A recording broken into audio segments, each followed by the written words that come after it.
Jai Hind everyone.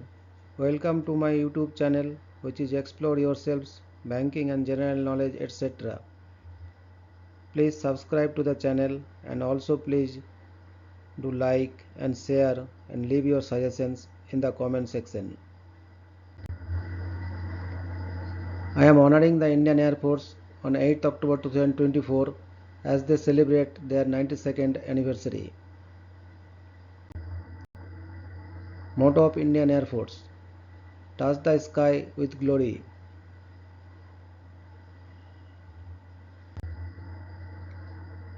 The motto of the Indian Air Force, Touch the Sky with Glory, has been taken from the 11th chapter of the Gita, the discourse given by Lord Krishna to Arjuna on the battlefield of Kurukshetra during the great war of Mahabharata. The Lord is showing his supreme divine form to Arjuna, and the great form of the Lord is reaching the sky with glory, evoking fear and loss of self-control in the mind of Arjuna. The Indian Air Force similarly aims to overwhelm the adversaries with application of aerospace power in defense of the nation. Lord, seeing your form touching the sky with glory, effulgent, multicolored, having its mouth wide open, and possessing large flaming eyes, I, with my innermost self frightened, have lost self control and find no peace. With immense pride, we carry this motto deeply inscribed within our hearts, spreading our wings wide, soaring to greater heights, and redefining our limits. We reflect this divine lesson in all our deeds. Every milestone achieved gives us a new stepping stone to rise higher. The fuel to this amazing journey is derived from our Air Warrior Code. Air Warrior Code. Irrespective of rank, appointment, or branch or trade, as an Indian Air Force person, I am foremost an air warrior. In every act and deed, the air warrior places the security and honor of the country above everything else. The air warrior always volunteers for the toughest tasks. When ordered, the air warrior undertakes the assigned mission unflinchingly and endeavors to complete it to the best of his ability, regardless of consequences to his safety. The Air Warrior upholds the high traditions of the Indian Air Force and always strives to bring credit to his country and service. Professionally and otherwise, the Air Warrior pursues excellence in whatever he or she does or supervises. The Air Warrior is always honest and lives up to the trust placed in him or her by the service and the country. The Air Warrior keeps physically fit and mentally agile. When in command or in charge of subordinates, the air warrior leads with due concern for their safety and welfare and is prepared to do what he or she expects of them. The air warrior is impeccably turned out and by his bearing and conduct strives to be a role model for others. Our crest. A crest symbolizes the source of inspiration and encouragement. The Indian Air Force has adopted various crests for the commands, squadrons, and the other establishments. The crests in the Indian Air Force have a standard frame. The central portion of the frame contains the individual formation sign with a motto shown in the scroll at the foot of the frame. The unit sign is drawn inside a circle of 3 inches diameter. The name of the formation of the units is shown in the upper half of the circle, while Bharatiya Vayu Sena inscribed in the lower half. The crest and the motto are designed based on the role of the formation. The crest is approved by the President of India and is of great historical and sentimental value. The crest is normally presented by the AOCNC at ceremonial parades. The importance of the crest can be understood from the fact that the movement of the crest from one place to another is done only by hand of an officer. Present Chief of Air Staff and Present Chief of Air Staff with effect from 1st October 2024 is Air Chief Marshal Mr. Amarpreet Singh, PVSM, AVSM. Air Marshal Sir Thomas Walker Elmhirst, KBE, CB, CBE, AFC, Commander-in-Chief, 15 August 1947 to 22nd February 1950. Air Marshal Ronald Ivelo Chapman, GCB, KBE, DFC, AFC, 22nd February 1950 to 9th December 1951. Air Marshal Sir Gerald Ernest Gibbs, KBE, CIE, MC and BAR, 10 December 1951 to 31st March 1954. Air Marshal Subroto Mukherjee, OBE, 1st April 1954 to 8th November 1960. Air Chief Marshal SP Marwan, Engineer, DFC, 1st December 1960 to 31st July 1964. Marshal of the Air Force Arjun Singh, Padma Vibhushan, DFC, 1st August 1964 to 15 July 1969. Air Chief Marshal Pratap Chandra Lal Padma Vibhushan, DFC, 16 July 1969 to 15 January 1973. Air Chief Marshal Om Prakash Mehra, PVSM, 16 January 1973 to 31st January 1976. Air Chief Marshal Hrusikesh Mulgapkar, PVSM, MBC, 1st February 1976 to 31st August 1978. Air Chief Marshal Idris Hassan Latif, PVSM, 1st September 1978 to 31st August 1981. Air Chief Marshal Dilbagh Singh, PVSM, AVSM, VM, 1st September 1981 to 3rd September 1984. Air Chief Marshal Lakshman Madhav Katre, PVSM, AVSM and BAR, 4th September 1984 to 1st July 1985. Air Chief Marshal Denis Anthony La Fontaine, PVSM, AVSM, VM, 3rd July 1985 to 31st July 1988. Air Chief Marshal Surinder Kumar Mehra, PVSM, AVSM, VM, 1st August 1988 to 31st July 1991. Air Chief Marshal Nirmal Chandra Suri, PVSM, AVSM, VM, ADC, 31st July 1991 to 31st July 1993. Air Chief Marshal Swarup Krishna Kaul, PVSM, MBC, ADC, 1st August 1993 to 31st December 1995. Air Chief Marshal Satish Kumar Sarin, PVSM, AVSM, VM, ADC, 31st December 1995 to 31st December 1998.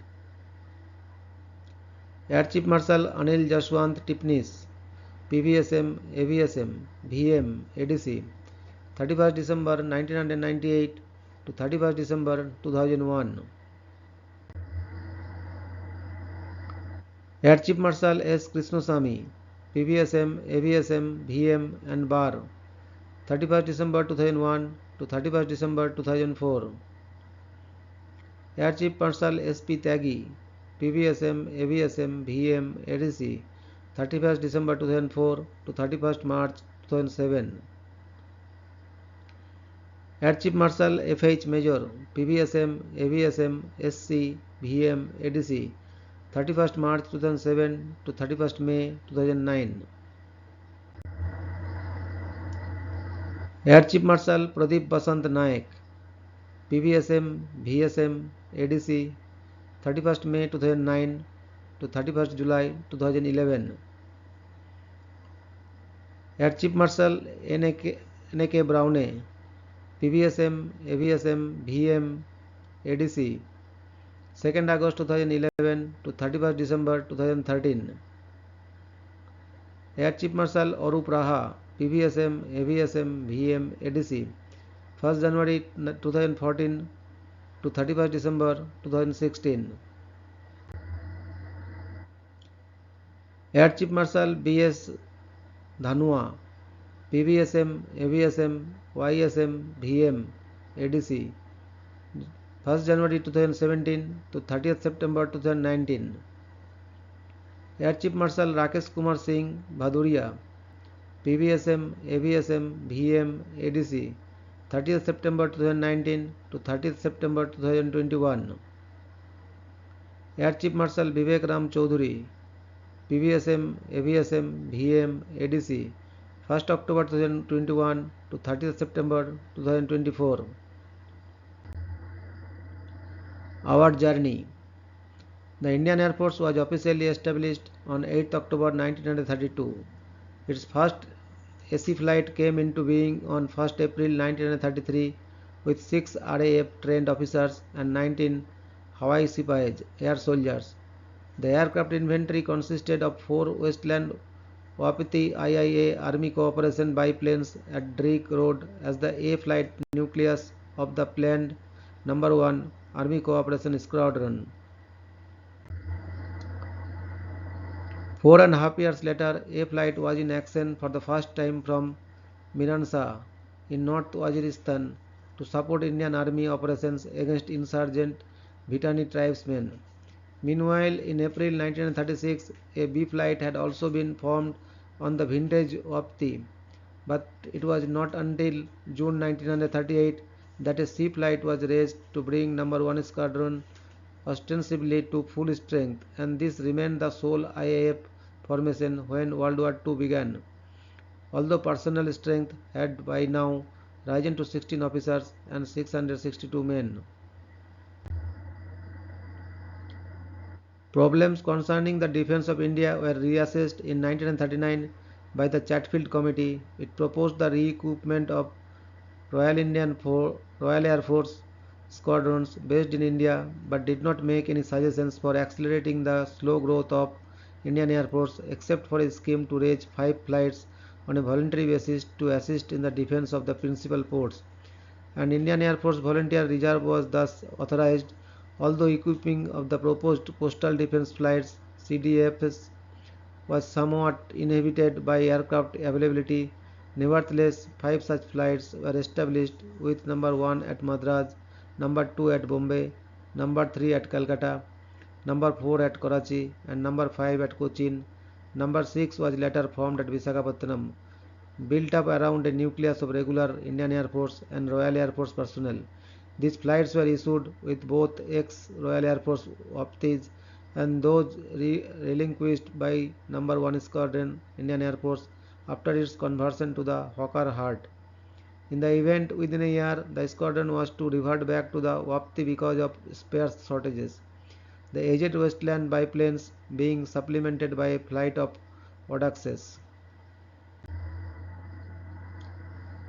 At the end of March 1941, No. 1 and 3 CDFs gave up their Waptis, which were requisitioned to equip No. 2 Squadron raised at Peshawar in the following month, and were instead issued with Armstrong Whitworth Atlanta transports used to patrol the Sundarbans Delta area south of Calcutta.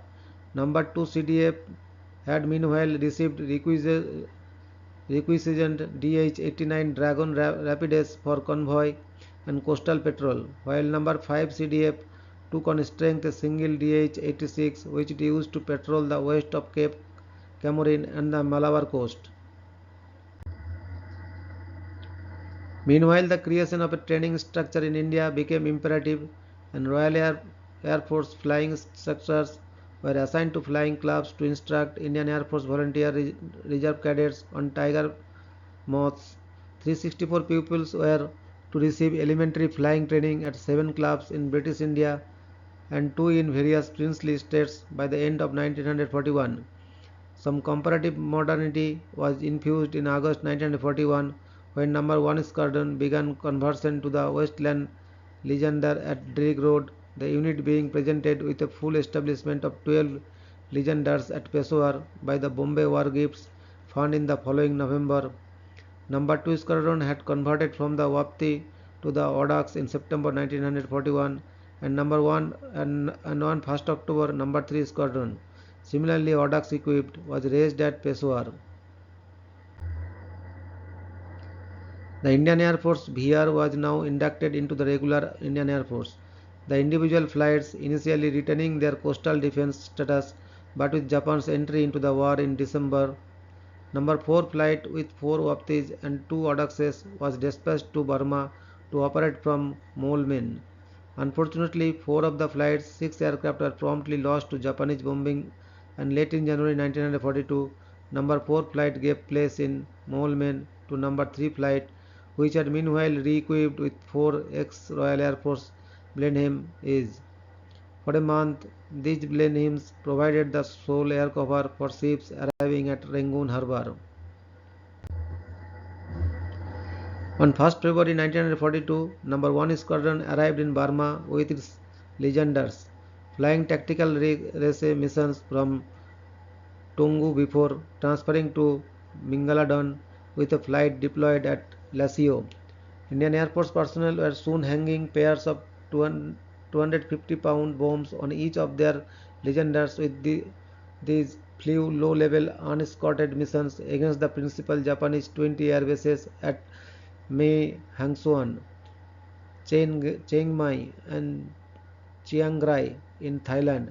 However, the Japanese advance was relentless, and with the final evacuation of Burma, No. 1 Squadron personnel were flown to India, where at Risalpur in June 1942, the unit began conversion to the Hurricane IIB fighter. Number 2 Squadron had also equipped with Legenders by the end of 1941, being confined to anti-invasion exercises until in September 1942 it emulated the Indian Air Force's premier unit by converting to Hurricanes. The 3rd Indian Air Force unit to operate the Legender was Number 4 Squadron, formed with 4 aircraft on 16 February 1942. This squadron was to continue to operate the Westland aircraft until 2 was re-equipped with the Hurricane in June 1943. 6 months earlier, Number 6 Squadron was raised with personnel from Number 1 and 2 flights being Hurricane equipped from the outset. Between March and December 1942, 10 aircrew schools were opened in India, and the first Harvard IS and 2S were delivered to Number 1 Flying Training School at Ambala. This school having been established to provide basic and advanced training for Indian Air Force pilots over a 4.5-month course. By the end of that year, however, or a decade after the Indian Air Force's creation and 3 years into World War II, the service could muster just 5 squadrons. The coastal defense flights had now been disbanded, and most personnel of Number 3 and 6 flights were combined with regular Indian Air Force personnel to form Number 7 Squadron, which was equipped with the US built Vengeance 1 dive bomber in mid-February 1943. Number 8 Squadron was raised meanwhile on 1st December 1942, absorbing the remaining coastal defense flight personnel, and also issued with the Vengeance to achieve operational status on 25th June 1943. The Vengeance suffered numerous defects and teething troubles, necessitating temporary withdrawal from the 2 IAF squadrons, but the problems were eventually mitigated if not eradicated, and Number 8 Squadron flew its first operational Vengeance sorties against Japanese targets from double moorings, Chittagong on 15 December 1943. Number 7 Squadron, which had flown its vengeances on some missions against dissident tribesmen in North Waziristan, started operation in the Arakan from an airstrip at Uderband near Kumbigram, where it arrived on 12 March 1944. The 2 squadrons converting to Vengeance 3s during the course of operations, and both flying with considerable distinction. Number 7 Squadron discarded its dive bombers in favor of Hurricane 2s for the tactical reconnaissance role in November 1944. Number 8 Squadron becoming the first to convert onto the Spitfire 8 during the previous month and commencing operations on 3rd January 1945 in the Congo area. Both number 9 and 10 squadrons were raised on hurricanes in the early months of 1944, and thus by the end of the year, the operational element of the Indian Air Force had risen to 9 squadrons, with numbers 1, 2, 3, 4, 6, 7, 9, and 10 on hurricanes, and number 8 on Spitfires. Five of the Hurricane-equipped squadrons played a major role in the Arakan offensive, which began in December 1944, disrupting the enemy's lines of communication and constantly hurrying the Japanese forces until victory was achieved with the reoccupation of Rangoon on 3rd May 1945. In that month, number 4 Squadron became the second Indian Air Force Spitfire unit when it re-equipped with the Mk-8 version of this fighter, and number 9 followed suit to complete conversion by July, by which time number 10 had begun conversion, and the Hurricane backbone of the Indian Air Force combat element for much of the war was rapidly phased out. During the war years, the steady expansion of the Indian Air Force had placed all emphasis on army cooperation and tactical reconnaissance. It had continued to fly aging equipment such as the Hurricane when such aircraft as the Thunderbolt and Mosquito were being inducted in large numbers by other Allied forces in the theater, and it had, in consequence, suffered a sense of equipment inferiority. Nevertheless, assigned to the least glamorous of tasks and flying obsolescent equipment, the service established traditions of courage and efficiency second to none. Its personnel had been awarded 22 distinguished flying crosses and a host of other decorations, and in recognition of its achievements, the service had been honored by bestowal of the prefix Royal on its title in March 1945. The stimulus provided by the Second World War had raised Royal Indian Air Force personnel strength to 28,500, including some 1,600 officers by the time hostilities terminated. In August 1945, No. 4 Squadron was designated a component unit of the British Commonwealth Occupation Forces in Japan, exchanging its Spitfire 8s for Mk-14s in October and arriving in Japan aboard HMS Vengeance on 23rd April 1946.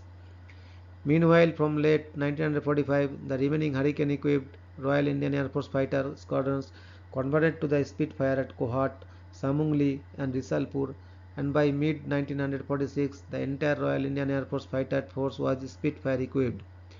The year 1946 also saw the establishment of the first Royal Indian Air Force Transport Unit, No. 12 Squadron, which had first been raised on Spitfires at Kohat in December 1945 and received C-47 Dakotas in Panagar in late 1946. A decision had also been taken to re-equip the fighter squadrons with the Tempest II, and implementation of this decision began during the autumn of 1946. No. 3 Squadron at Kolar becoming the first to re-equip, followed by No. 10 Squadrons later in 1946.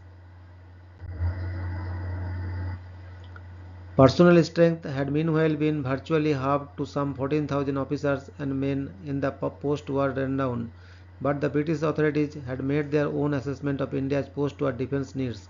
As of October 1946, they envisaged expansion of the existing 10 Royal Indian Air Force squadrons into a balanced force of 20 fighter, bomber and transport squadrons. Owing to the rapidly changing political situation, however, definitive decisions concerning Indian defence were, in the event, to be left to the emerging government of independence India.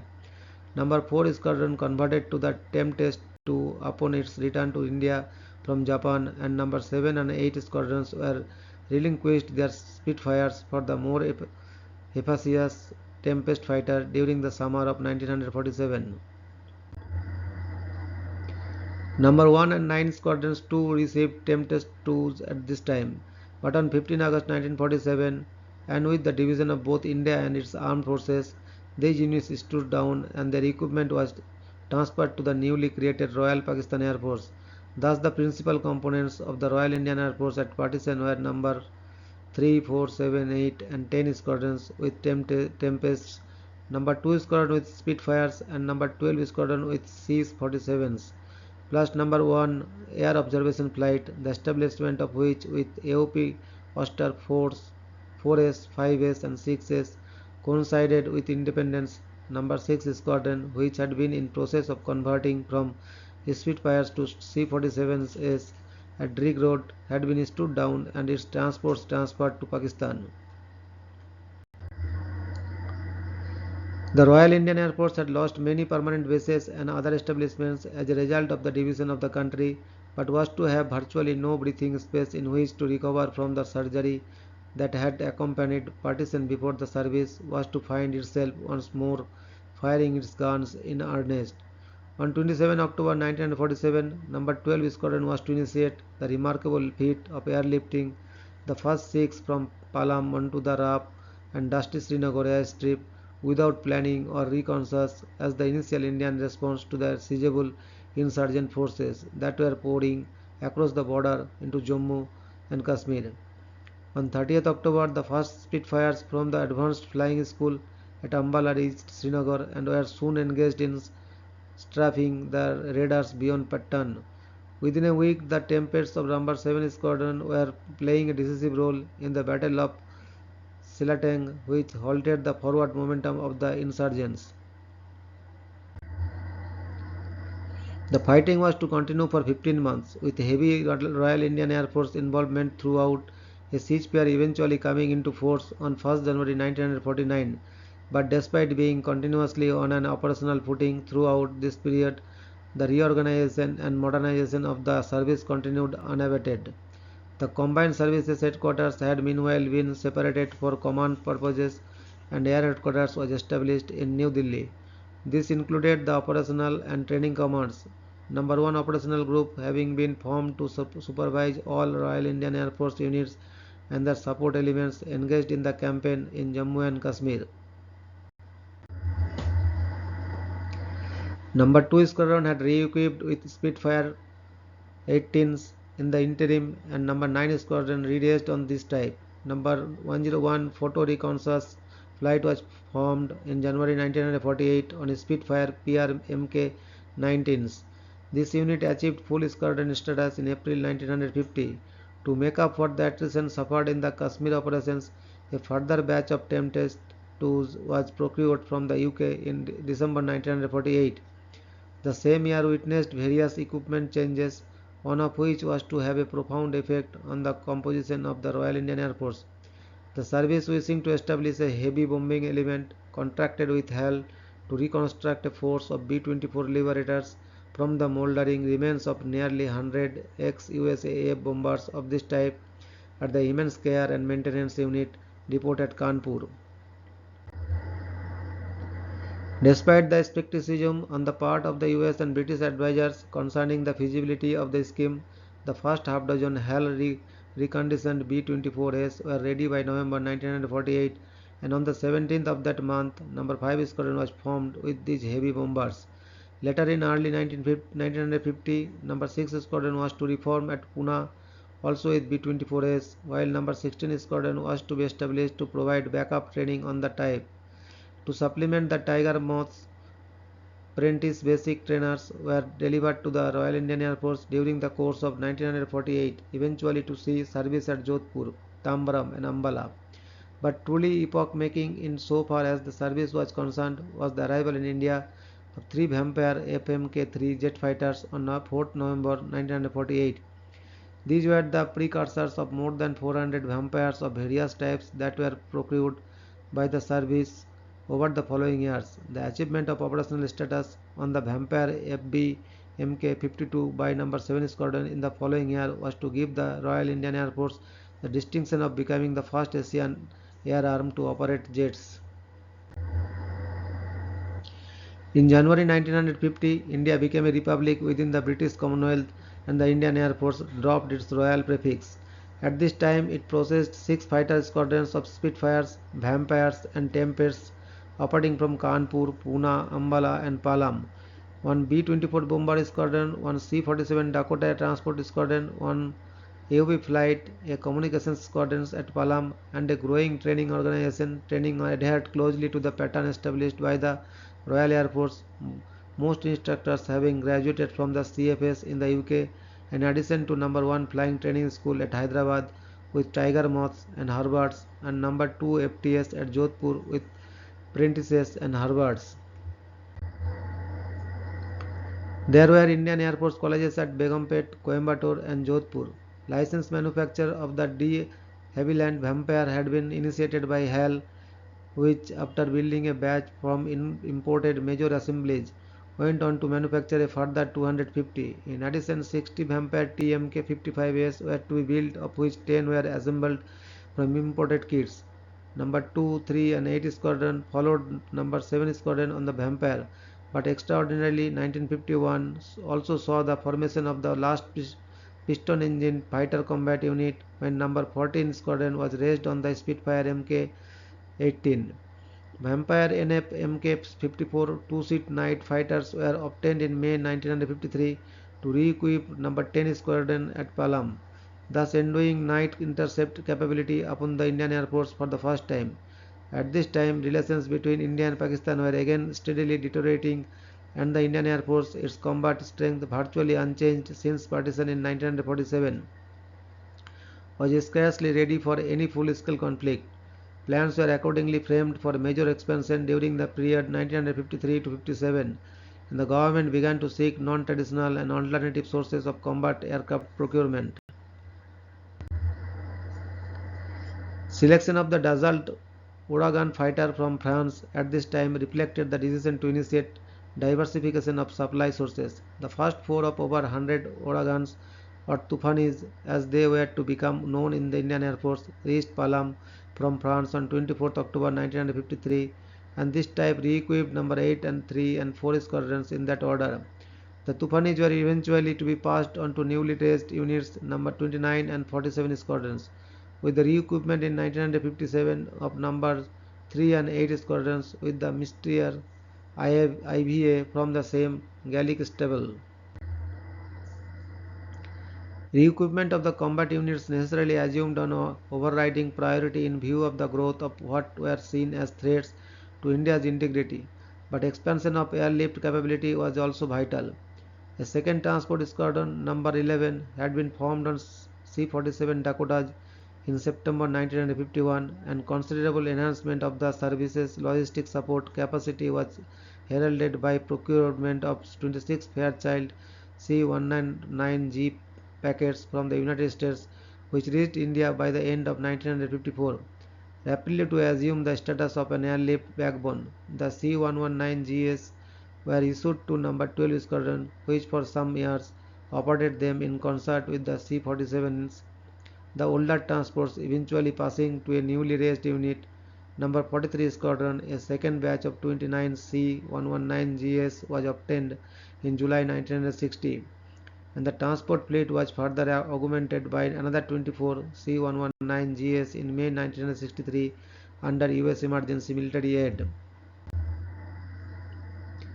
Both the establishment of Maintenance Command and resurrection of the Auxiliary Air Force took place in 1955, two units of the latter being formed as number 51 and 52 squadrons at New Delhi and Bombay. A third AAF unit at 53 Squadron was raised at Madras in the following year, and four more added over the next 2 years, number 54 Allahabad, 55 Calcutta, 56 Bhubaneswar, and 57 Chandigarh squadrons. The AAF squadrons were equipped with HAL designed HT-2 trainer officially introduced into service on 10 January 1955, and the Harvard, although Vampire FB Mk-52s were added in 1959. Expansion and modernization, particularly significant in Indian Air Force, was the year 1957, which witnessed true beginnings of the major re-equipment program that was to raise the service fully to world standards. Deliveries began of 110 Dassault Mystère IVAs, carrying the service into the realms of transonic flight for the first time, and both Hawker Hunters and English electric Canberras began to enter the Indian Air Force inventory. A new number 1 squadron was raised on the Mystère, the existing Vampire equipped number 1 squadron being redesignated as number 27 squadron. Number 5 squadron re-equipped with the Canberra B1 Mk-58, and the year's end, number 7 squadron began conversion to the Hunter FMK-56. It was perhaps appropriate that the year which saw commencement of an immense infusion of modern hardware should also witness the end of the Indian Air Force's piston engine fighter epoch. Number 14 Squadron, the last first-line piston-engine fighter unit, flew in its Spitfire Mk-18s to Halwara in preparation for re-equipment with the Vampire. The Indian Air Force's energies were now taxed heavily with implementation of an expansion program aimed at raising the service from a 15-squadron force to no fewer than 33 squadrons over an extremely short span of years. A Herculean tasks were performed simultaneously with sweeping equipment changes. Several new squadrons such as number 15, 17, 20, 24, 27 and 45 were raised on Vampire FB-Mk-52s as interim equipment. Canberra B-1 Mk-58s had equipped two additional squadrons, number 16 and 35 by 1959, number 106 squadron having equipped with Canberra PR Mk-57s, and by the end of 1961, 6 squadrons, number 7, 14, 17, 20, 27 and 37 were equipped with the Hunter. Growth was not restricted to the combat elements, but Indian Air Force's transport force was enlarged to 6 squadrons, 3 with C-47S, number 11, 14 and 49, 2 with C-119GS, number 12 and 19, and 1 with DSC-3 Otters, number 41. The early X-60s were accompanied by the Indian Air Force induction of yet more new aircraft types. The most interesting of these arguably being the Holland NAT lightweight fighter.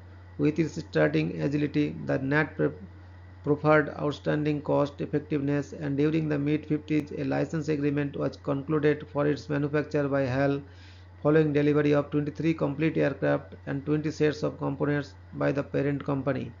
The first IAF unit, number 23 Squadron, converted from the Vampire FB Mk-52 to the NAT in March 1960. Number 2 Squadron re-equipped with the NAT at Ambala early in 1962, and now number 9 Squadron soon followed suit. An unusual commitment of the Indian Air Force was to support United Nations operations on the Congo in 1961-62. Following an appeal by the UN for both troops and combat aircraft to restore law and order and keep peace, 6 Canberra B-1 58s and number 5 Squadron were flown from Agra to Central Africa. Operating from Leopoldville and Kamina, the Canberras soon destroyed the rebel air force, raided cotton gun targets, and generally provided the UN ground forces with its only long-range air support force. Further procurement source diversification had been signified late in 1960 when, as a result of the increasing frequency of clashes with Chinese forces on the Sino-Indian Himalayan border and need that these revealed for yet further increase in airlift capability. Together with the requirement for medium helicopters suitable for high altitude operations, orders were placed in the Soviet Union for 8 Antonov AN-12B and 24 IL Usin-11 and 14 transport aircraft plus 10 Mi-4 Mi-4 helicopters. The first AN-12B arrived in India on 1st March 1961, number 44 squadron being formed on this type. The 11 14As that followed equipping another newly raised squadron, number 42. A follow-on order for a further 8 AN-12Bs was placed early in 1962. The Indian Air Force finally beginning to build up a really credible heavy airlift capability, which was to be immensely enhanced with the arrival of a further 25 AN-12Bs under a loan agreement signed in July 1963. A second squadron, number 25, meanwhile being formed on this type. The Mi-4 helicopter was to have as profound an effect on Indian Air Force capability as did the AN-12B. Prior to the phase-in on this Soviet type, the service had bought a handful of aging Sikorsky S-55s plus a number of small Bell 47Gs, and with the delivery of Mi-4s, major expansion of the Indian Air Force rotorcraft inventory began. Number 109 helicopter unit was formed with the first Mi-4s and following an order for further 16 Mi-4s in early 1962. Other helicopter units were formed in Northeast India, successive orders in 1963, 64 and 1966, eventually bringing the total number of Mi-4S procured to number 120. The real test of Indian Air Force airlift capability came in October 1962 when open warfare erupted on the Sino-Indian border. During the period 20 October to 20th November, pressure on the services of transport and helicopter units were intense, troops and supplies having to be flown to the support of the border posts virtually around the clock and at extreme altitudes. The helicopters had to constantly run the gauntlet of Chinese small arms and anti-aircraft fire while operating to the tricky helipads in the mountains. Many notable feats were performed by the Indian Air Force during this conflict, including the operation of C-119GS from airstrip 17,000 feet 5,180 meters above sea level in the Karakoram Himalayas, and the airlifting by AN-12Bs of two troops of AMX-13 light tanks to Chushul in Ladakh, where the small airstrip was 15,000 feet 4,570 miles above sea level meters. The state of emergency declared as a result of the Sino-Indian fighting resulted in disbandment of the auxiliary air force and absorption of its personnel and equipment by the regular Indian Air Force. An emergency training scheme was instituted in which the services of 5 flying clubs at Madras, Kanpur, New Delhi, Nagpur, Patiala were enlisted. More than 1,000 cadets receiving primary flying instruction with these clubs by the end of 1964. Furthermore, Vampire FBMK-52s, mothballed since 1961, were restored to service as the equipment of newly raised squadrons. An epoch-making decision was taken in August 1962, which was to profoundly alter the complexion and strength of Indian Air Force into the decades ahead.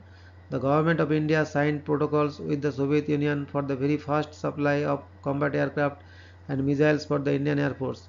The purchase of 12 MiG-21 fighters from the Soviet Union, the Indian Air Force first combat aircraft of non-Western origin, and for Soviet technical assistance in setting up production facilities for the fighter in India was followed by the procurement of SA-2, the Veena surface-to-air missiles. The equipment and expansion of the Indian Air Force was now being pursued in parallel with major changes in the operational infrastructure.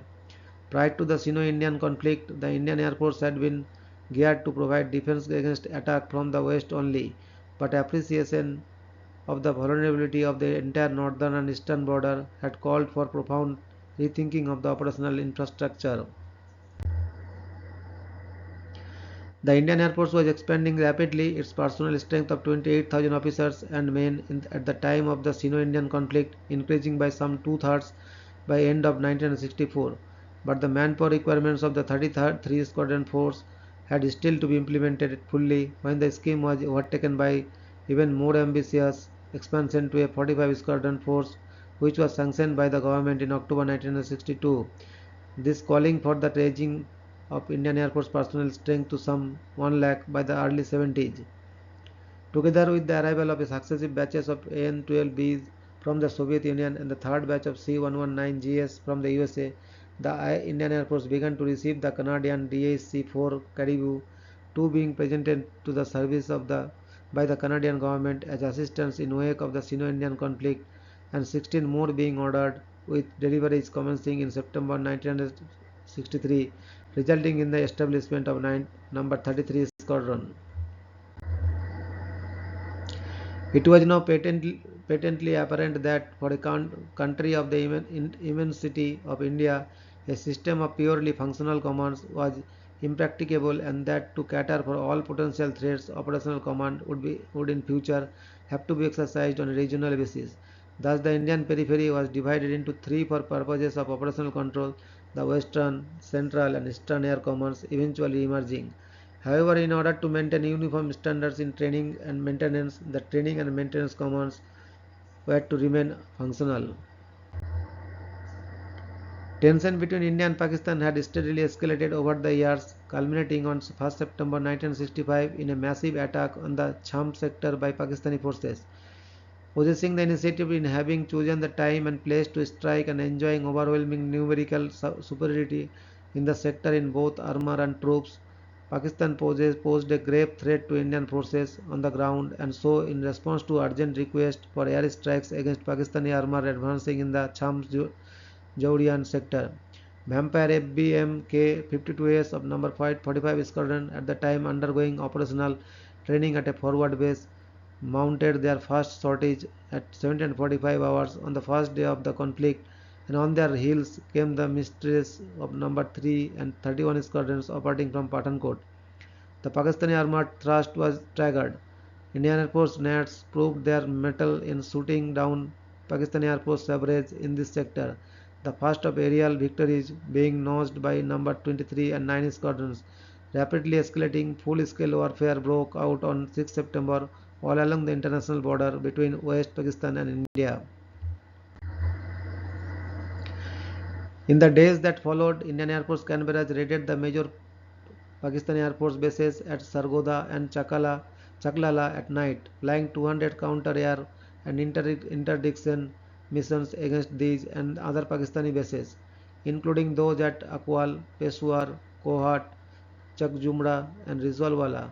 The virtuosity of the hunters was fully demonstrated, No. 7, 20 and 27 squadrons being employed in counter-air as well as interdiction and close air support missions in the west, while hunters of No. 14 squadrons battled with suffrage of the Pakistani Air Force. No. 14 squadron raiding the Indian Air Force base at Kalaikunda in the east. The mysteries were employed primarily in the ground attack role, in which they were proved extremely effective with their swaths of 5.5 mm rockets, most effective against armored vehicles. Perhaps the most outstanding operational success was enjoyed by the NAT, the three squadrons of which provided the air defense mainstay by flying caps over most operational Indian Air Force bases as well as fulfilling escort missions.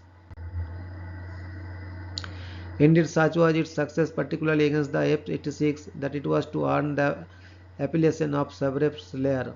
The September conflict was the first full-scale war in which the post-independence Indian Air Force was involved, and the service learned many lessons as a result. Post-mortem examination revealed some requirements, the pace of expansion being slowed while lessons were digested.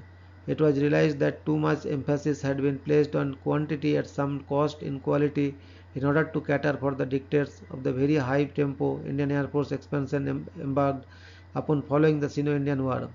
This had necessitated cutting the duration of training courses to maximize personnel output, and there was evidence that this could have some adverse effect on operational efficiency. Emphasis was now reversed in that quality once more took precedence over quantity, and training underwent major reorganizations in consequences. There could of course be no abatement in equipment modernization. While the Indo-Pakistan conflict had underlined the vital importance of the state or readiness of the men flying and servicing the aircraft, their training and motivation, the efficacy of equipment was of equal concern. When the September 1965 hostilities began, the MiG-21 had still to achieve operational status. Number 28 Squadron had been formed on the MiG-21 clear weather day intercept model, but was still very much a trials unit, then flying localized caps. Early acquisition of MiG-21s of a later and more potent version was considered essential to accelerate re-equipment of squadrons still flying such patently obsolete types as the Vampire FBMK-52. The sufficient numbers of the improved MiG-21 FL Type 77 in Indian Air Force parlance were imported in flyaway conditions to initiate the program, and these, together with others imported in CKD form for HAL assembly, were to be sufficient for the re-equipment of 9 squadrons during the period 1966 to 69. Owing to the success enjoyed by the NAT during the conflict, plans for its early 1966 phase out by HAL were halted and production was fully reinstated, to result in a further 4 NAT squadrons, number 15, 21, 22 and 24 being formed during 1966 to 68. Delay in availability to the HAL designed HF-24 Marut for the ground attack fighter mission led in 1966 to the Indian Air Force evaluating and the government purchasing the Sukhoi Su-7BM, deliveries of which from the Soviet Union were to commence in March 1968. with number 26 Squadron being the first of a half dozen squadrons that were to operate the type. Within 3 years of the Indo-Pakistan conflict, the Indian Air Force which had achieved equal status with the Army on 15 January 1966, possessed in excess of 70,000 personnel and was nearing its 45 squadron goal. Its composition in the autumn of 1968 included 23 fighter category squadrons, 3 tactical bomber squadrons, a maritime patrol squadron with ex-Air India L-1049G Super Constellations, 11 transport squadrons, 4 AOP squadrons, a number of helicopter units, and a few SAM squadrons. Numerically predominating in the fighter inventory was the NAT equipping 8 squadrons. 6 squadrons were equipped with the Hunter, a further 4 on the MiG-21 FL and 2 on the Mystère IVA. 2 squadrons fulfilled the photo-recy fighter role with adapted Vampire T Mk-55s and 1 squadron was operating the HF-24 Marut. The bombing element comprised 3 squadrons equipped with the Canberra. The Maritime Reconnaissance Unit No. 6 Squadron had finally relinquished its liberators late in 1967 and was operating adapted L-1049G Super Constellations. The airlift component consisted of 2 squadrons with AN-12Bs, 3 with C-119Gs, 3 with C-47s, 2 with Otters, and 1 each with 1114s and Carabos, while the 1 squadron was in process of converting from the C-47 to the HS-748. The AOP squadrons operated a mix of Oster AOP-9s and HAL-designed HAOP-27 Kriskas, and the helicopter units, which were not formed into separate squadrons, were equipped with the Mi-4 and the Alouette 111 Chetak. As the 60s translated to the 70s, the Indian Air Force consolidated its expansion plans, attaining its 45 squadron goal. Obsolescent equipment was steadily withdrawn to be succeeded by increasing number of HF-24s, MiG-21 FLS and Su-7BMs. And in March 1971, planning began on the creation of an extensive air defense ground environment system, ADGEs. The emphasis initially being placed on strengthening surveillance of the Sino-Indian border. Flying training was rationalized and expanded, and in January 1971, the Air Force Academy at Dundigal near Hyderabad was inaugurated. The professional standards, capability and flexibility of the much expanded service were soon to be put to the acid test. From early 1971, as the political situation on the subcontinent deteriorated, the Indian Air Force was alerted to the possibility of another armed conflict. For some weeks in November, both Indian and Pakistan governments protested violations of national airspace along the western border, but aerial conflict between the respective air arms began in earnest on 22nd November, preceding full-scale warfare between India and Pakistan by 12 days. At 1449 hours, 4 Pakistani sabres strapped Indian and Mukti Bahini positions in the Chowgacha Moors area, and 10 minutes later, while engaged on a third strapping run, the sabres were intercepted by 4 Nats from No. 22 Squadron, a detachment of which was operating from Damdam Airport, Calcutta. During the ensuing melee, 3 of the sabres were shot down, all Nats returning to base unscattered. The first blood of a new Indo-Pakistan air war had been drawn. Other encounters were to follow over the next 10 days within both Indian and Pakistani airspace before full-scale war began on 3rd December. Preemptive strikes were launched by the Pakistan Air Force against Indian Air Force bases at Srinagar, Amritsar and Pathankot, followed by attacks on Ambala, Agra, Jodhpur, Uttallai, Avantipur, Faridkot, Halwara and Sirsa. Apart from the Indian Air Force bases, the Pakistan Air Force attacked railway stations, Indian armor concentrations and other targets. In responses and during the ensuing 2 weeks, the Indian Air Force carried out some 4,000 sorties in the west from major and forward bases in Jammu and Kashmir, Punjab and Rajasthan, while in the east a further 1978 sorties were flown. Throughout the conflict, in which Indian strategy was to maintain basically defensive postures on the western and northern fronts, whilst placing emphasis on a lightning campaign in the east, the Indian Air Force established a highly credible serviceability rate which exceeded 80%. Mission emphasis throughout was on interdiction. In the west, the Indian Air Force's primary tasks were disruption by enemy communications, the destruction of fuel and ammunition reserves, and the prevention of any ground force concentrations so that no major offensive could be mounted against India, while Indian forces were primarily engaged in the east. On the Eastern Front, the Indian forces launched a sophisticated campaign which included rapid moving infantry and armor advancing from three directions: airborne and heliborne assaults, missile bombardments from ships, and an amphibious landing. The Indian Air Force task being primarily direct support of the ground forces in a classic air action in the Western Desert. Four hunters of the OCU detachment at Jaisalmer destroyed an entire armored regiment at Longewala, literally stopping the enemy offensive on its tracks. The Indian Air Force had good reason for satisfaction with its showing during the December 1971 conflict. Although Pakistan had initiated the war with preemptive airstrikes against major forward air bases, the Indian Air Force rapidly gained the initiative and had thereafter dominated the skies over both fronts.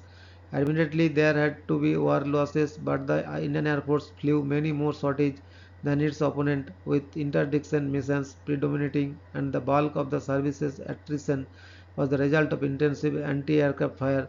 And in aerial combat, the Indian Air Force proved its superiority in no uncertain manner. First round had gone to the Nats again, but its later compatriots, the MiG-21, has shortly demonstrated the superiority of this supersonic fighter. Six squadrons of MiG-21 FLs were part of the Indian Air Force order of battle, participating in operations both in the eastern and western sectors. Three MiG-21 squadrons operating from Guwahati and Tezpur took part in counter-air, escort and close air support tasks during the Blitzkrieg action in Bangladesh. That the MiG-21 was highly effective in short-range precision attacks were amply demonstrated during the attacks with 500 kg bombs on the Pakistani Air Force air bases at Tejgaon and Kurmitola, while pinpoint 57 mm rocket attacks were carried out against key command centers at the capital Dhaka itself. It was in the Western theatre that the MiG-21 was employed in its primary task, that of air defense, escort and interception, deployed at all the major air bases from Pathankot in the north to Jamnagar in the southwestern area. The MiG-21 FLS mounted hundreds of combat air patrol sorties over vital points (VP) and vital areas (VA), flew escort missions for bombers and strike fighters, and were continuously scrambled to intercept hostile intruders. The MiG-21 finally met its original adversary, the F-104 Starfighter, in air combat over the subcontinent during the December 1971 conflict, and in all four recorded cases of classic dogfights, the MiG-21S outclassed and outfought the F-104S. The first aerial victory was on 12 December 1971 when MiG-21 FLS of number 47 Squadron shot down a Pakistani Air Force F-104 over the Gulf of Kutch, and this was followed by three more victories in quick succession on 17 December when MiG-21 FLS of number 99 Squadron escorting HF-24 Maroots shot down intercepting F-104S near Uttolai in the Rajasthan desert in gun missile encounters, while a third F-104 on an intruding mission was shot down by another MiG-21 FL of number 29 Squadron. The December 1971 war also meant the gaining of India's highest award for gallantry to the Indian Air Force. Flying Officer Nirmaljit Singh Sekhon, flying Nats with number 18 Squadron from Srinagar, was posthumously awarded the Paramveer Chakra.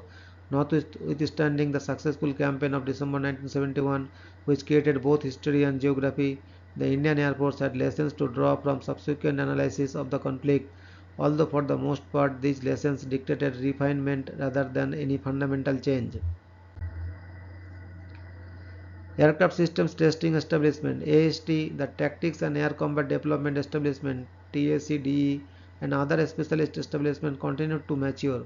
Work on the Aegis was resumed in 1974-75, and plans for the quality upgrading of the entire Air Force were continually refined. The Indian Air Force handed over its Super Constellations to the Navy in 1975. The early 70s saw force levels being consolidated and training in new weapon systems and evolution of new tactics being honed. By the mid-70s, the Indian Air Force was clearly in need of urgent re-equipment decisions and various requirements, better known by their acronyms Deep Penetration Strike Aircraft (DPSA), Tactical Air Strike Aircraft (TASA), METAC and HETAC were pursued and decisions were forthcoming at last. The Indian Air Force was to benefit from its crest in the 80s, the period 1978-88 witnessing a major modernization program which replaced most of the earlier generation and obsolete equipment with spanking new aircraft types and weapon systems. No less than 20 new aircraft types and subtypes entered the Indian Air Force service over these years, including various strike fighters, third generation supersonic interceptors, trisonic reconnaissance aircraft, strategic heavy lift transporters, medium tactical transporters, light transport aircrafts, heavy lift and medium assault helicopters, basic trainers, surface to air missiles, and to array of sophisticated weaponry, propelling the Indian Air Force or Bharatiya Vayu Sena into one of the world's better equipped air arms. First of the mark was selection of the Jaguar strike fighter. To meet the Indian Air Force urgent deep penetration strike aircraft (DPSA) requirement to replace the Canberra and Hunter still soldering on in this exacting role. After many years of evaluation and negotiation, the Anglo-French fighter was contracted for an interim batch of ex-Royal Air Force Jaguars being accepted to re-equip No. 14 Squadron. Air Force pilots and technicians received conversion training with the Royal Air Force and British Aerospace is Logiemouth, Cottesell and Wharton before ferrying the first Jaguars in India in July 1979. These were followed by a batch of UK-built Jaguars to re-equip No. 5 Squadron, even as simultaneously HAL prepared for production of the aircraft, its power plants, avionics and accessories in India. By the mid-80s, the Jaguar is in service with No. 5, 14, 16 and 27 squadrons, while a flight of No. 6 Squadron was equipped with the Maritime Jaguar carrying the new generation Sea Eagle anti-ship sea skimming missile. The Jaguar strike fighter was equipped also with Magic air-to-air missiles on unique over-wing pylons, featured advanced knee attack systems and able to carry formidable payload till the far ends of the subcontinent. Meanwhile, in 1976, the third generation MiG-21 BIS, considered the definitive variant of the classic Delta fighter design, was to follow on the M subtype as a multi-role air superiority ground attack version.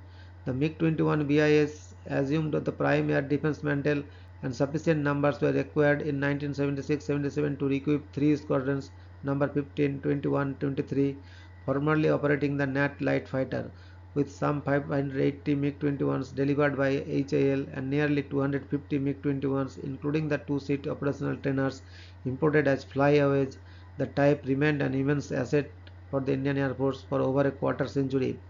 The quantity versus quality dilemma inevitably faced by most of the world's air forces as a consequence of spiraling costs was mitigated for the Indian Air Force by the large-scale availability of the MiG-21, which type will surely go down as one of the aviation history's all-time classics. The next requirement to be met was for a tactical air strike aircraft (TASA), with the various development programs to enhance the operational performance of the HF-24 marooned by HAL abandoned for one reason or the other. The government of India concluded an agreement with the Soviet Union for the MiG-23 variable sweep fighter. Four squadrons then flying the HF-24 and Sukhoi Su-7 were re-equipped with the MiG-23BN. Number 10 and 220 squadrons were shortly operational on the new type, and number 31 and 221 followed to add a considerable measure of potency to the offensive air support formation of the Indian Air Force. The dedicated strike derivative selected for license production by HAL was the MiG-27M, which shared the overall configuration of the BN but was optimized the low-level, high-speed performance. The last Sukhoi Su-7 Squadron, number 222, became the first MiG-27M unit, followed by number 9, 18, 22 and lately number 2. Induction of new generation F-16 fighter by the Pakistan Air Force in 1981-82 was a deja vu type situation for India, and in order to counter such a challenge, the government contracted for the MiG-23 MF air superiority version of the Swing Wing fighter, equipped with beyond visual range missiles, and two new squadrons number 223 and 224 were formed on the type in 1982. However, these were considered only an interim solution, and in the absence of suitable known Soviet equivalents, India turned to Western sources for an advanced technology interceptor. In 1982, a contract was finalized with France for the Mirage 2000 Delta Wing fly-by-wire fighter and with high agility and a formidable radar or missile combination. Indian Air Force pilots and technicians had converted to the Mirage 2000 at Monte du Marsan and ferried the fighters from France in the summer of 1985. Two squadrons, number 1 and 7, were re-equipped with the new French fighter in 1985-86, and the Indian Air Force employed this multi-role advanced technology fighter to good effect in a number of actions within the next few years. Not too long afterwards, the Indian Air Force was pleasantly surprised when its test pilots were invited to evaluate the Soviet Union's latest, still under wraps, air superiority fighter, vaguely known to the public as the Falkram. Officially designated the MiG-29, the Indian Air Force team was obviously delighted by the new generation fighter's performance and handling qualities described by truly outstanding. 2 years were to pass. However, before the governments of India and the Soviet Union formalized an agreement for supply of the MiG-29 integrated with contemporary pulse Doppler radar and new weapon systems. The Indian Air Force was first approached to provide air support on 11th May 1999 with the use of helicopters. This was followed by a go-ahead given on 25th May by the Cabinet Committee on Security (CCS) to the Indian Air Force to mount attacks on the infiltrators without crossing the line of control. While there was considerable pressure from outside the Indian Air Force to operate only attack helicopters, the CAS succeeded in convincing the government that in order to create a suitable environment for the helicopters, fighter action was required. Operation Safed Sagar, as the air operations in the Kargil area were called, was indeed a milestone in the history of military aviation, as this was the first time that air power was employed in such an environment. Formation and early pilots. A Westland Wapti, one of the first aircraft of the Indian Air Force. The Indian Air Force established on 8th October 1932 in British India as an auxiliary air force of the Royal Air Force. The enactment of the Indian Air Force Act 1932 stipulated out their auxiliary status and enforced the adoption of the Royal Air Force uniforms, badges, brevets, and insignia. On 1st April 1933, the Indian Air Force commissioned its first squadron, number 1 squadron, with 4 Westland Wapti biplanes and 5 Indian pilots. The Indian pilots were led by British Royal Air Force Commanding Officer Flight Lieutenant, later Air Vice Marshal Cecil Bouchier. World War II, 1939 to 1945. During World War II, the Indian Air Force played an instrumental role in halting the advance of the Japanese army in Burma, where the first Indian Air Force air strike was executed. The target for this first mission was the Japanese military base in Arakan, after which Indian Air Force strike missions continued against the Japanese air bases at Ma Hong Son, Chiang Mai, and Chiang Rai in northern Thailand. The Indian Air Force was mainly involved in strike, close air support, aerial reconnaissance, bomber escort, and pathfinding missions for Royal Air Force and USAF heavy bombers. RAF and IAF pilots would train by flying with their non-native air wings to gain combat experience and communication proficiency. Besides operations in the Burma theatre, IAF pilots participated in air operations in North Africa and Europe.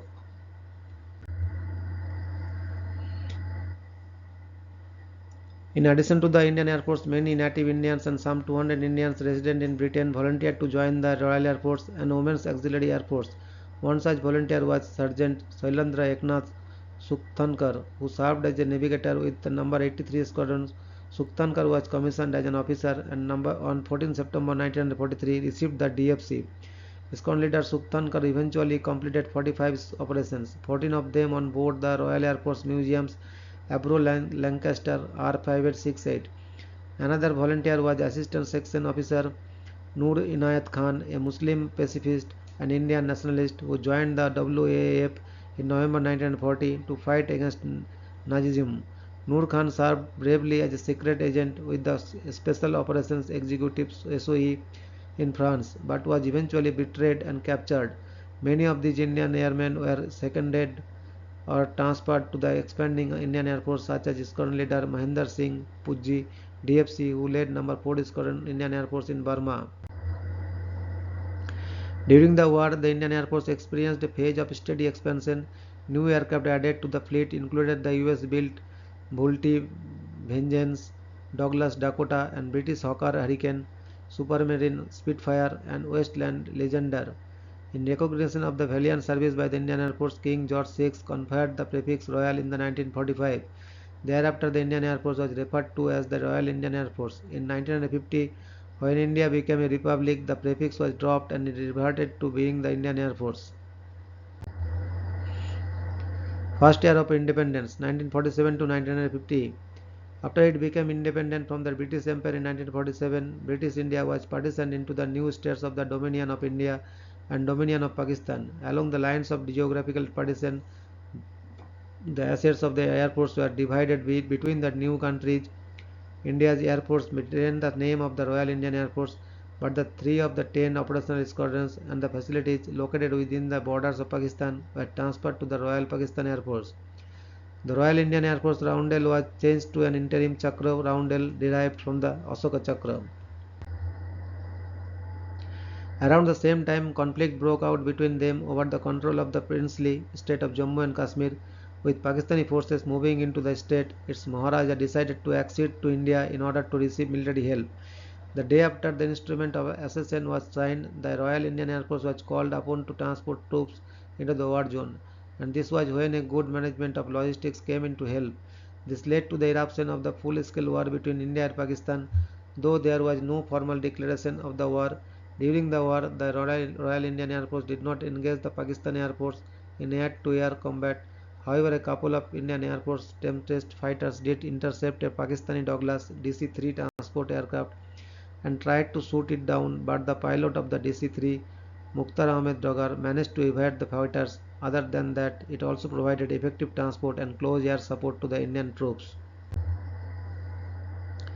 Congo Crisis and Annexation of Goa, 1960-1961. The Indian Air Force saw significant conflict in 1960 when Belgium's 75-year rule over Congo ended abruptly, engulfing the nation in widespread violence and rebellion. The Indian Air Force activated No. 5 Squadron equipped with English Electric Canberra to support the United Nations operation in the Congo. The squadron started undertaking operational missions in November. The unit remained there until 1966 when the UN missions ended. Operation from Leopoldville and Kamina, the Canberra soon destroyed the rebel air force and provided the UN ground force with its only long-range air support force. In late 1961, the Indian government decided to attack the Portuguese colony of Goa after years of disagreement between New Delhi and Lisbon. The Indian Air Force was requested to provide support elements to the ground force in what was called Operation Vijay. Probing flights by some fighters and bombers were carried out from 8 to 18 December to draw out the Portuguese Air Force, but to no avail. On 18 December, 2 waves of Canberra bombers bombed the runway of Double M airfield, taking care not to bomb the terminals and the ATC tower. 2 Portuguese transport aircraft, a Super Constellation and the DC-6 found on the airfield, were left alone so that they could be captured intact. However, the Portuguese pilots managed to take off the aircraft from the still damaged airfield and made their getaway to Portugal. Hunters attacked the wireless station at Bambolim. Vampires were used to provide air support to the ground forces.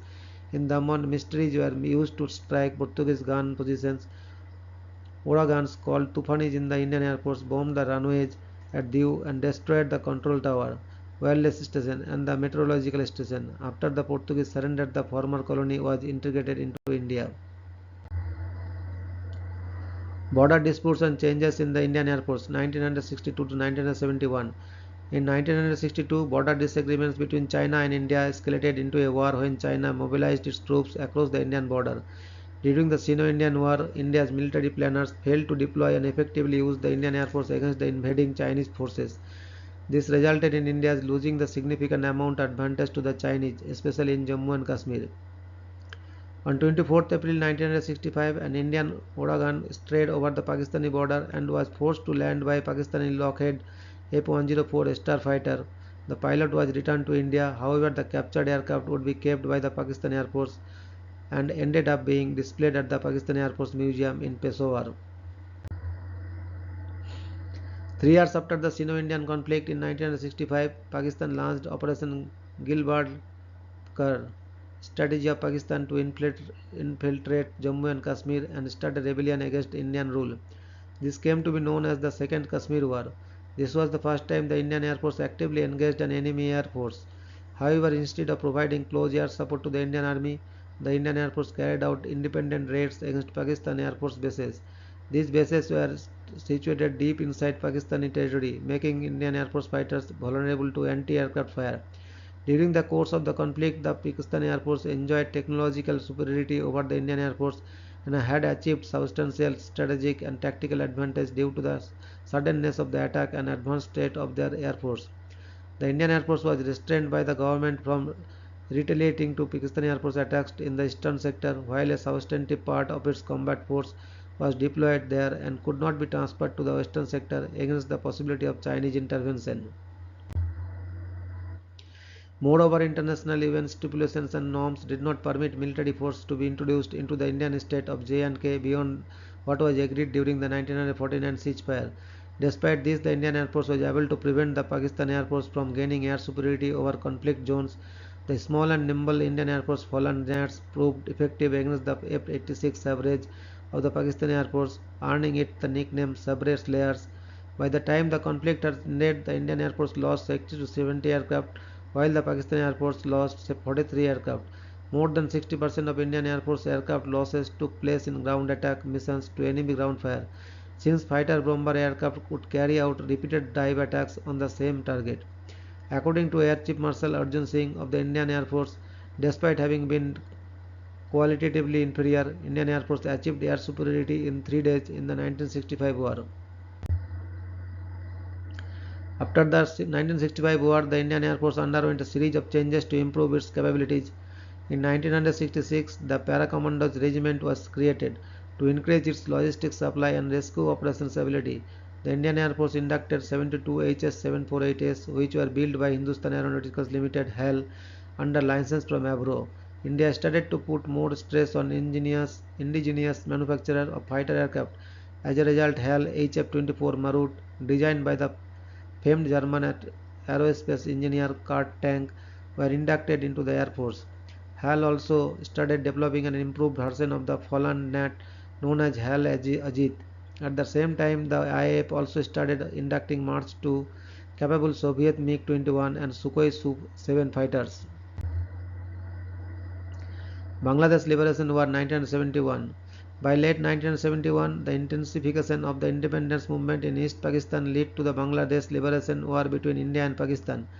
On 22nd November 1971, 10 days before the start of a full-scale war, 4 Pakistan Air Force F-86 Sabre jets attacked Indian and Mukti Bahini positions at Garibpur near the international border. 2 of the 4 Pakistan Air Force Sabres were shot down and 1 damaged by the Indian Air Force fallen nets.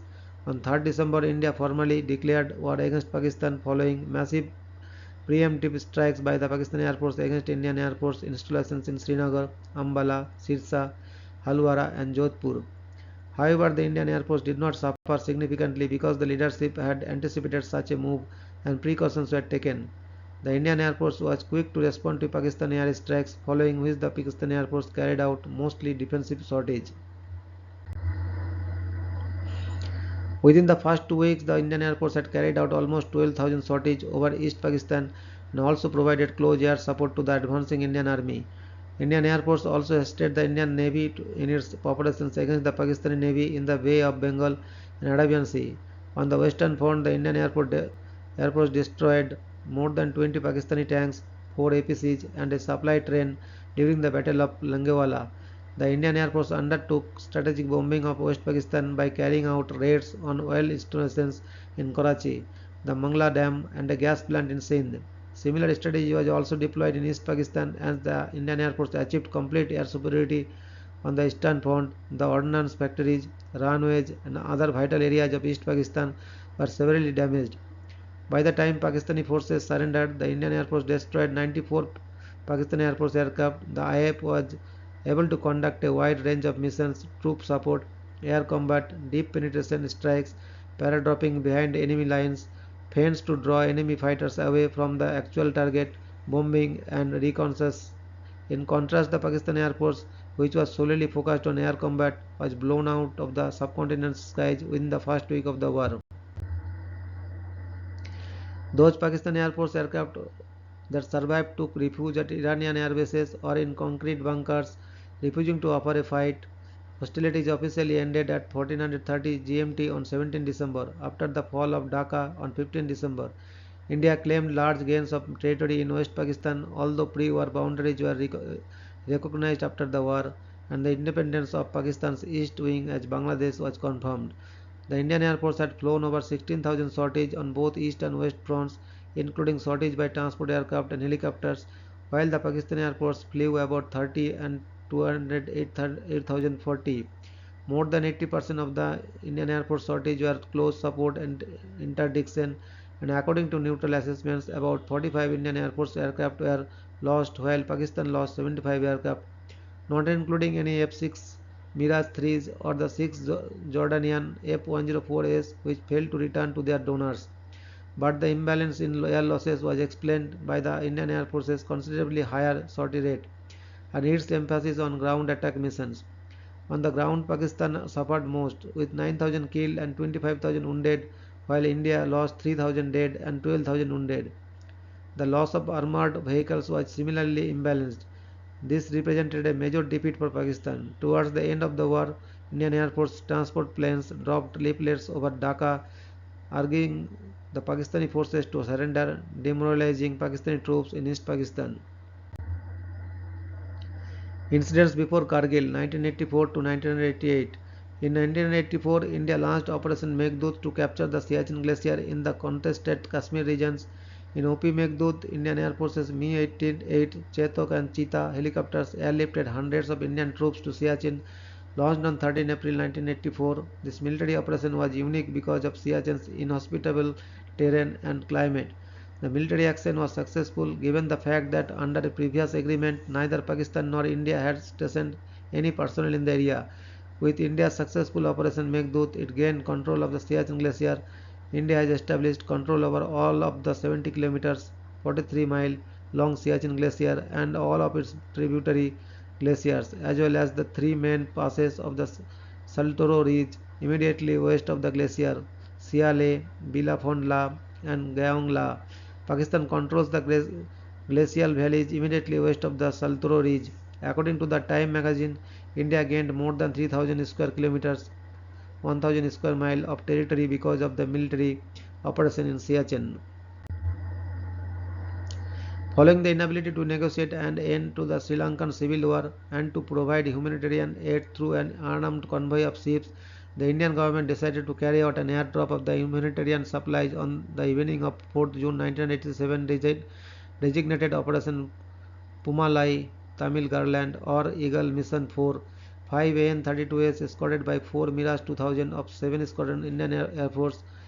The battle axis carried out the supply drop which faced no opposition from the Sri Lankan armed forces. Another Mirage 2000 orbited 150 km away, acting as an airborne relay of messages to the entire fleet since they would be outside radio range once they descended to low levels. The Mirage 2000 escort formation was led by Wing Commander Ajit Bhavnani with Squadron Leader Bakshi, N.A. Mitro and J.S. Panesar as his team members and Squadron Leader K.G. Bewar as the relay pilot. Sri Lanka accused India of blatant violation of sovereignty. India insisted that it was acting only on humanitarian grounds. In 1987, the Indian Air Force supported the Indian Peacekeeping Force (IPKF) in northern and eastern Sri Lanka in Operation Pawan. About 70,000 sorties were flown by the Indian Air Force Transport and Helicopter Force in support of nearly 1 lakh troops and paramilitary forces without a single aircraft lost or mission aborted. Indian Air Force AN-32s maintained a continuous air link between air bases in South India and northern Sri Lanka, transporting men, equipment, rations and evacuating casualties. Mi-18s supported the ground forces and also provided air transportation to the Sri Lankan civil administration during the elections. Mi-25As of number 125 helicopter unit were utilized to provide suppressive fire against military strong points and to interdict coastal and clandestine riverine traffic. On the night of 3rd November 1988, the Indian Air Force mounted special operations to airlift a parachute battalion group from Agra non-stop over 2000 kilometers, 1200 mile to the remote Indian Ocean archipelago of the Maldives in response to Maldivian President Gayoom's request for military help against a mercenary invasion in Operation Cactus. The IL-76S of number 44 Squadron landed at Hulule at 0030 hours, and the Indian paratroopers secured the airfield and restored government rule at Malé within hours. Four Mirage 2000 aircraft of 7 Squadron led by Wing Commander A.V. Doc Boyddo carried out a show of force early that morning, making low-level passes over the islands. Kargil War 1999. On 11 May 1999, the Indian Air Force called on to provide close air support to the Indian Army at the height of the ongoing Kargil conflict with the use of helicopters. The Indian Air Force strike was codenamed Operation Safed Sagar. The first strikes were launched on 26 May when the Indian Air Force struck infiltrator positions with fighter aircraft and helicopter ground ships. The, the initial strike saw MiG-27s carrying out offensive sorties with MiG-21s and later MiG-29s providing fighter cover. The Indian Air Force also deployed its radars and the MiG-29 fighters in vast number to keep check on Pakistan military movements across the border. Srinagar Airport was at this time closed to civilian air traffic and dedicated to the Indian Air Force. On 27 May, Indian Air Force suffered its first fatality when it lost a MiG-21 and a MiG-27 in quick succession. The following day, while on an offensive sortie, a MiG-17 was shot down by three Stinger missiles and lost its entire crew of four. Following these losses, the Indian Air Force immediately withdrew helicopters from offensive roles as a measure against the threat of man-portable air defense systems (MANPAD). On 30th May, the Mirage 2000s were introduced in offensive capability as they were deemed better in performance under the high altitude conditions of the conflict zone. Mirage 2000s were not only better equipped to counter the manpad threat compared to the MiGs, but also gave Indian Air Force the ability to carry out aerial raids at night. The MiG-29s were used extensively to provide fighter escort to the Mirage 2000. Radar transmissions of Pakistan F-16s were picked up repeatedly, but these aircraft stayed away. The Mirages successfully targeted enemy camps and logistic bases in Kargil and severely disrupted their supply lines. Mirage 2000s were used for strikes on Munto Dhalo and the heavily defended Tiger Hill and paved the way for their early recapture. At the height of the conflict, the Indian Air Force conducting over 40 sorties daily over the Kargil region. By 26 July, the Indian Air Forces had successfully repulsed the Pakistani forces from Kargil. Post-Kargil incidents 1999 to present. Since the late 1990s, the Indian Air Force had been modernizing its fleet to counter challenges in the new century. The fleet size of the Indian Air Force has decreased to 33 squadrons during this period because of the retirement of the older aircraft. Still, India maintains the fourth largest air force in the world. Indian Air Force plans to raise its strength to 42 squadrons. Self-reliance is the main aim that is being pursued by the defense research and manufacturing agencies. On 10th August 1999, Indian Air Force MiG-21s intercepted a Pakistan Navy brigade at Linticu, which was flying over Sar Creek, a disputed territory. The aircraft was shot down, killing all 16 Pakistani Navy personnel on board. India claimed that the Atlantic was on a mission to gather information on Indian Air Force air defense, a charge emphatically rejected by Pakistan, which argued that the unarmed aircraft was on a training mission. On 2nd August 2002, the Indian Air Force bombed Pakistani posts along the line of control in the Kel sector, following inputs about Pakistani military build-up near the sector. On 20th August 2013, the Indian Air Force created a world record by performing the highest landing of a C-130J at the Daulat Beg Oldie airstrip in Ladakh at the height of 5,065 meters, 16,617 feet. The medium-lift aircraft will be used to deliver troops, supplies, and improve communications with networks. The aircraft belong to the Velit Vipers squadron based at Hindon Air Force Station. On 13 July 2014, two MiG-21s were sent from Jodhpur Air Base to investigate a Turkish Airlines aircraft over Jaisalmer when it repeated an identification code provided by another commercial passenger plane that had already entered Indian airspace before it. The flights were on their way to Mumbai and Delhi, and the planes were later allowed to proceed after their credentials were verified. 2019 Balakot strike. Following heightened tensions between India and Pakistan after the 2019 Pulwama attack that was carried out by Jaish-e-Mohammed (JEM), which killed 40 servicemen of the Central Reserve Police Force, a group of 12 Mirage 2000 fighter planes from the Indian Air Force carried out airstrikes on alleged JEM bases in Chakuti and Muzaffarabad in the Pakistan-administered Kashmir. Furthermore, the Mirage 2000 targeted an alleged JEM training camp in Balakot, a town in the Pakistani province of Khyber Pakhtunkhwa. Pakistan claimed that the Indian aircraft had only dropped bombs in the forest area, demolishing pine trees near the Java village, which is 19 kilometers 12 miles away from Balakot, and Indian officials claimed to bomb and kill a large number of terrorists in the airstrike. Legend of Indian Air Force. Wing Commander K.K. Jumbo Majumdar, DFC, born 16 September 1913, died 17 February 1945. Wing Commander K.K. Jumbo. The Indian Air Force has the distinction of producing an officer whose name at the end of the Second World War was included among the best pilots of all Allied forces. Wing Commander K.K. Jumbo Majumdar, DFC, was born at Calcutta on 6 September 1913. In December 1933, Majumdar graduated from the Royal Flying College, and the illustrious career in the Air Force beckoned him. In November 1934, pilot officer K.K. Majumdar was posted to No. 1 Squadron of the Indian Air Force at Drigh Road, Karachi, where he displayed sound leadership and daring performance. Majumdar was awarded with Distinguished Flying Cross DFC and thus became the first Indian Air Force pilot to be awarded this honor. On 17 February 1945, Jumbo died in an accident at Walton near Lahore while performing complicated turns during the air show. Air Commodore Meher Singh, born 20th March 1915, died 11th March 1952. Air Commodore Meher Singh was born in the district of Lailpur on 20th March 1915. Meher Singh was attracted by the idea of flying at a very young age, in which led him to join Royal Air Force College, Cranwell, England in 1934, and soon Meher Singh earned the respect of his fellow airmen with his flying skills. Formerly known as Baba Meher Singh, he earned an image of the strict disciplinarian amongst his subordinates, but also looked upon them with lot of care and affection. As a 29 years old squadron commander, he was awarded Distinguished Service Order (DSO) for effective leadership and personal bravery.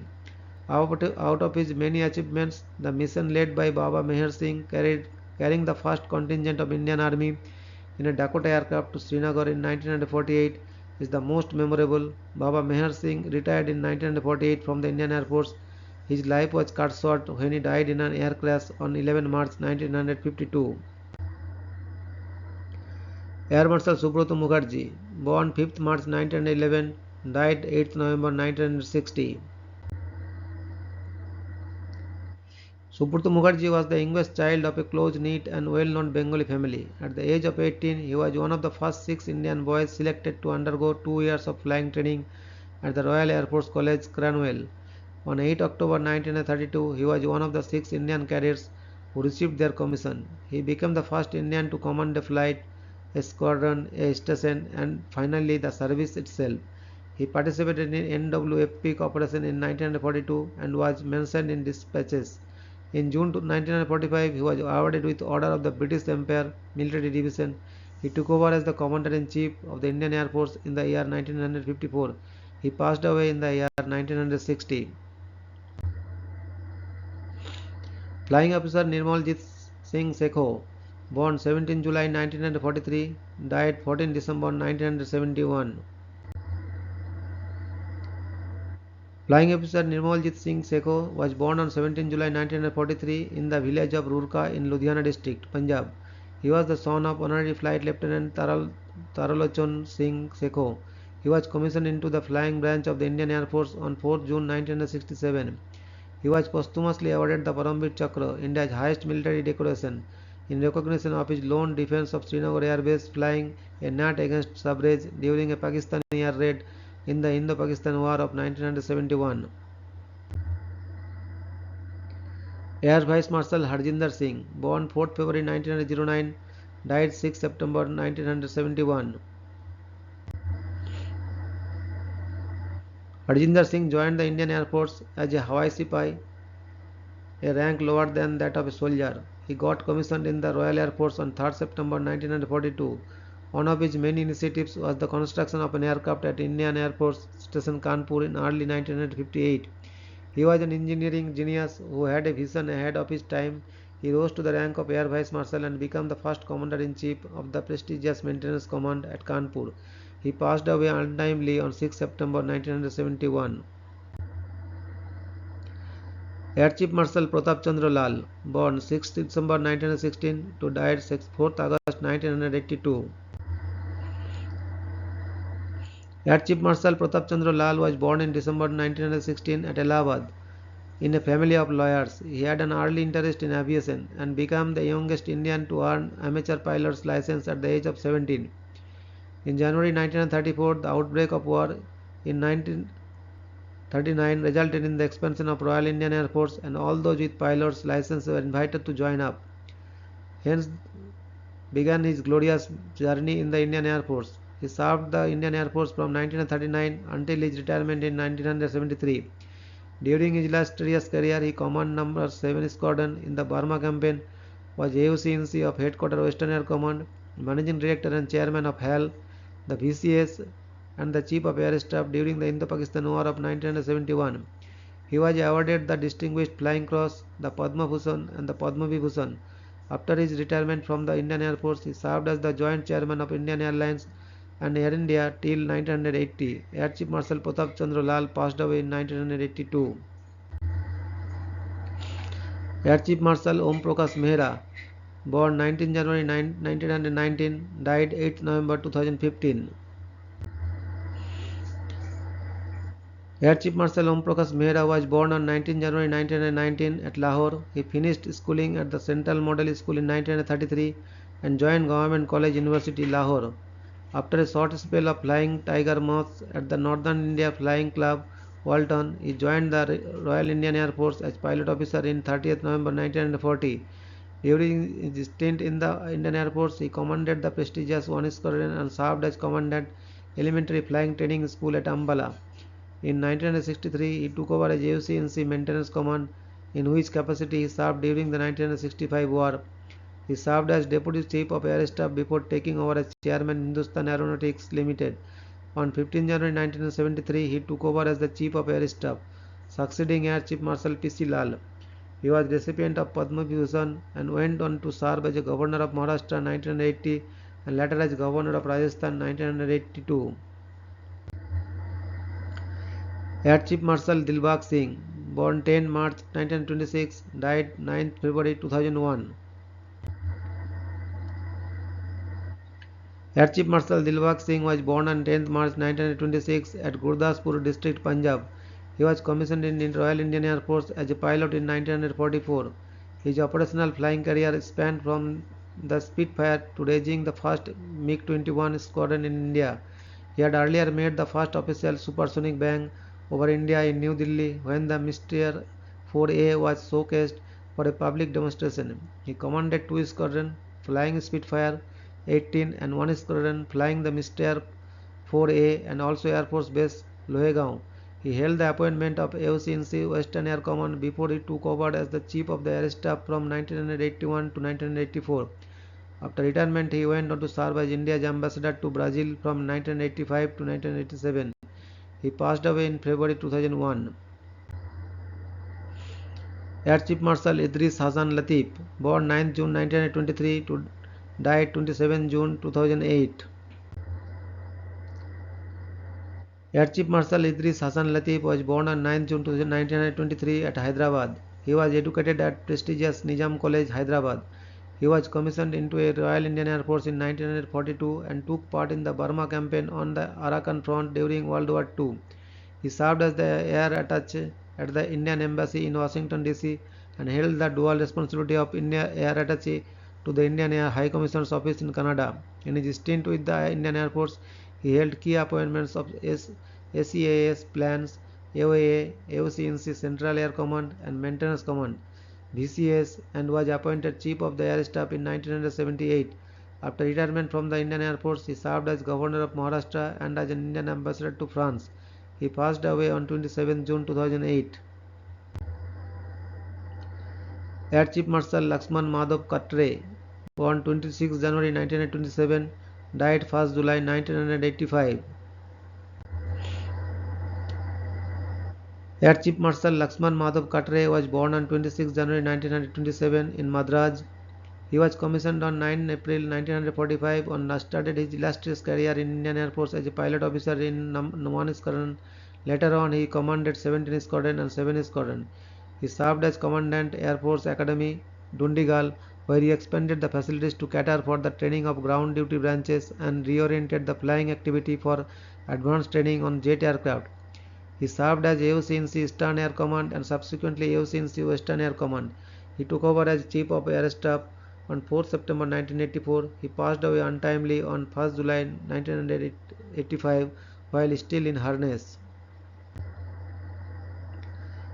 Wing Commander Rakesh Sharma, born 30th January 1949. Wing Commander Rakesh Sharma was born on 30th January 1949 at Patiala, Punjab, and was schooled at St. George's Grammar School, Abid Road, Hyderabad. He was commissioned into the Indian Air Force as a pilot officer in 1970. Wing Commander Rakesh Sharma, then a squadron leader, embarked on a historic mission in 1984 as part of a joint space program between the Indian Space Research Organization and the Soviet Interkosmos space program. He spent 8 days in space aboard the Salyut 7 space station, launched along with 2 Soviet cosmonauts aboard Soyuz T-11 on the 3rd April 1984. Was 35-year-old Rakesh Sharma. He was conferred with the honor of the Hero of Soviet Union upon his return from space. The government of India conferred on him its highest peacetime gallantry award, the Ashoka Chakra. Benefits. Once you become a part of the Indian Air Force family, you enjoy many facilities and benefits, from housing facilities, from medical facilities to schools for your children. Indian Air Force takes care of all your needs. You continue to avail some of these benefits even after your retirement. All Air Force personnel, including flight cadets, are provided life insurance cover under the Air Force Group Insurance Scheme (AFGIS). Monthly contribution rates are minimal and the insurance policy covers all contingencies. As an Air Force officer, you are insured for an amount of rupees 1.10 crore. Insurance cover on contribution is applicable to serving officers. Additional cover of rupees 15 lakhs on contribution is applicable to flying branch officers. Loans. As a member of AFGS, you can avail following loans: house building loan, computer loan, conveyance loan. Medical. All Air Force officers, their families and dependents have free access to medical rooms and hospitals equipped with the best of facilities. Apart from being treated at the Armed Forces hospitals, there are also tie-ups with civil hospitals for treatment of specialized cases if required. Patients are also given grants for purchase of necessary medical equipment and mechanical aid to help make them self-reliant. Scholarships and welfare schemes from AFWA, Air Force Wives Welfare Association. Other benefits: accommodation, leave, annual leave for 60 days and casual leave of 20 days per year, leave travel concession, institutions, masses membership, school facilities, rail concessions, secured camp life, CSD facilities, recreational and sports facilities. Educational opportunities. Once you join the Air Force, you realize that behind all the actions and adventure is a lot of effort towards academic pursuits. From the moment you are selected till the time you retire, you are continuously honing your skills with a large number of in-service courses and other educational avenues. The Indian Air Force also sponsors M.Tech courses for officers at the technical branch in institutes like IIT and BHUIT. The Indian Air Force also has tie-ups with universities like IGNOU to facilitate long-distance learning for officers and airmen. Study leave. They are also allowed study leave of up to 24 months, extendable up to 28 months. Medical. The facilities of ex-servicemen contributory health scheme (ECHS), such as after retirement and minimum one-time contribution, cashless treatment for family for life at ECHS polyclinics, and empaneled premium super group of hospitals like Fortis, Artemis, Apollo, Escorts to name few, and many others at almost every city in India, with facility of private wards. All the retired officers and their dependents have access to medical rooms and hospitals equipped with the best of their facilities. Apart from being entitled to the medical facilities, retired Air Force personnel is also authorized for the following benefits: coverage under medical insurance for a lifetime, grant for commercial venture for personnel who have had to leave service due to medical reasons. Placement Cell, Air Force Association. After leading a very active life in Air Force, majority of the retired Air Force personnel are faced with pressing need to keep themselves gainfully occupied in civil life. To help such ex-Air Force personnel find a suitable job post-retirement, the Placement Cell of Air Force Association offers employment assistance to fulfill their needs. The cell acts as a facilitator between the employer and the employee. The main function involves registration of retirees, matching their profile, vice versa quality requirements set out by the employer, and arranging for their interview for final selection by the employer. Retired Air Force personnel can register themselves for employment through the website afaindia.org. My journey with Indian Air Force. On the occasion of 92nd anniversary of Indian Air Force, I reflect on my proud journey in service to the nation. I joined the Indian Air Force on February 22, 1990 at Barakpur, and soon embarked on a 15-month rigorous training program in Bangalore as a radio technician. After completing my physical, academic and practical training, I was posted to Air Force Signal Center, New Delhi in June 1991, a milestone period when I also got married. In March 1996, I was transferred to Uttallai, Barmir, and later welcomed our elder daughter into our lives on August 26, 1996. By June 1999, during the Kargil conflict, I was posted to Adhampur, Jalandhar, Punjab. After just 7 days, I was assigned temporary duty in Srinagar, and from there to the line of control LOC in Uri sector. I had the privilege of being part of the Kargil War at the LOC in the Uri sector during June and July 1999, staying there for 40 days. It was freezing cold at that time. As an Air Force personnel, my role was mainly confined to the bunker or just outside it, where I ensured communication with my base unit at Srinagar Air Force. I witnessed the bravery and unwavering spirit of our army personnel firsthand as they shielded us all from the ground. Their courage and dedication deserve the highest respect. A big salute to them. My next transfer in March 2003 took me to Srinagar with my family, where we stayed for over 2 years. In May 2005, I was posted to Salwa Air Force Station in Kharagpur, West Bengal, and later that year, on November 4, 2005, our younger daughter was born. After an enriching and fulfilling career of 20 years, I retired on February 28, 2010. As we celebrate Indian Air Force Day today, I feel a deep sense of pride and gratitude for having been a part of these illustrious institutions. The values instilled in me, integrity, discipline, and service before self, have guided every step of my journey, both in uniform and beyond. I am honored to have contributed to the Air Force legacy, standing alongside brave men and women committed to protecting our skies and our nation. This day serves as a reminder of the sacrifices made by every air warrior, and I carry with me a profound sense of fulfillment, knowing that I was part of something much greater than myself. Thank you very much for your patience.